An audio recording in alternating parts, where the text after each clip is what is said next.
امریکہ میں ایک نوجوان انجینئر تھا اور بڑی ٹھاٹھ کی زندگی گزار رہا تھا. کسی انگریز لڑکی کے ساتھ اس کا تعلق بن گیا. اب وہ لڑکی اتنی حور پری قسم کی چیز تھی کہ لڑکا چاہتا تھا کہ بس کچھ بھی ہو میری اس سے شادی ہو جائے.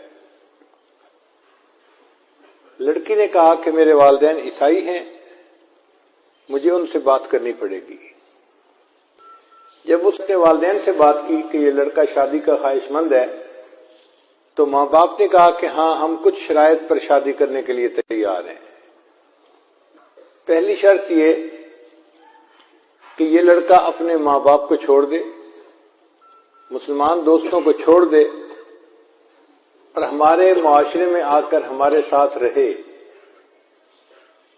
جو کچھ ہم کھائیں پیئیں یہ بھی کھائے پیئے، اور ہفتے میں ایک دن ہمارے ساتھ عبادت خانے میں جائے، گرجا میں جائے.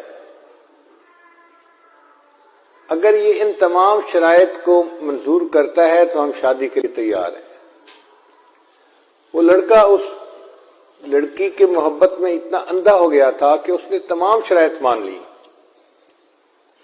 اپنا گھر چھوڑ دیا، اپنے دوست چھوڑ دیے، کافروں کے محلے میں جا کے اس نے گھر لے لیا اور اس لڑکی کے ساتھ اس نے شادی کر لی.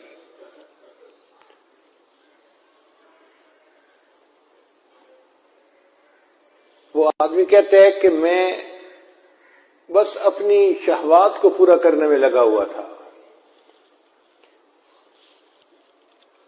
نہ میں نماز پڑھتا تھا نہ کچھ اور کرتا تھا. صرف ایک کام تھا میرے اندر کہ میرے گھر کا جو دروازہ تھا اس کے سامنے دیوار کے اوپر کچھ الماری بنی ہوئی تھی، اس میں کتابیں رکھی ہوئی تھی اور ان کتابوں میں ایک اللہ کا قرآن بھی رکھا ہوا تھا. میں گھر میں آتے جاتے اس کے اوپر نظر ڈالتا اور اپنے دل میں اپنے آپ کو ملامت کرتا کہ تو نفس کا پجاری ہے، نفس کا بندہ ہے، تو نے اپنے نفس کی خاطر سب کو چھوڑ دیا. لیکن یہ قرآن میرے اللہ کا کلام ہے. میں اس قرآن مجید پر محبت کی نظر ڈالتا تھا، صرف محبت کی نظر. پڑھتا نہیں تھا، آتے جاتے محبت سے دیکھتا تھا بس.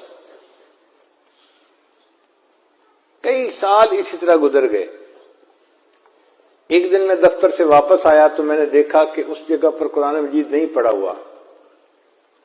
تو میں نے اپنی وائف سے پوچھا کہ یہاں ایک سبز رنگ کی کتاب تھی، اس کا کیا بنا؟ اس نے کہا میں نے کتابوں کی صفائی کی. جن کتابوں کو نہ آپ پڑھتے ہیں نہ میں پڑھتی ہوں، میں نے ان کتابوں کو نکال کے باہر ردی کے ٹوکرے میں پھینک دیا ہے. وہ کہتے ہیں کہ جب میں نے سنا کہ اللہ کے قرآن کو ٹریش کین میں اس نے پھینک دیا تو میں فوراً بھاگا اور میں نے ٹریش کین کو اٹھایا اور میں نے اس کو چوما کہ بے ادبی ہو گئی.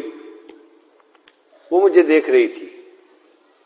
اس نے کہا کہ تجھے کیا ہوا، کیا ہو گیا، کیوں جذباتی ہو رہا ہے؟ میں نے کہا تجھے نہیں پتا یہ قرآن ہے، اللہ کا کلام ہے. اس نے کہا اچھا ابھی بھی تمہارے اندر اسلام کی کوئی رمق باقی ہے؟ میں جاتی ہوں، میں ابھی اپنے ماں باپ کو بتا کے آتی ہوں.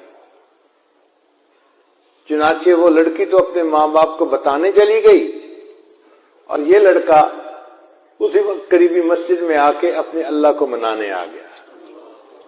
قرآن مجید پر محبت کی نظر ڈالنے کی وجہ سے اللہ نے اس کے ایمان کی حفاظت فرما لی. پھر اس نے توبہ کی، اس لڑکی کو طلاق دی اور کسی مسلمان لڑکی سے شادی کی اور بقیہ زندگی اس نے نیکی کے اوپر گزاری. تو قرآن مجید کی محبت اگر دل میں ہے اور ایک بندہ کچھ بھی اور عمل نہیں کرتا، صرف محبت کی نظر قرآن پہ ڈالتا ہے، یہ محبت کی نظر ڈالنا بھی اس کے لیے ہدایت کا سبب بن جاتا ہے.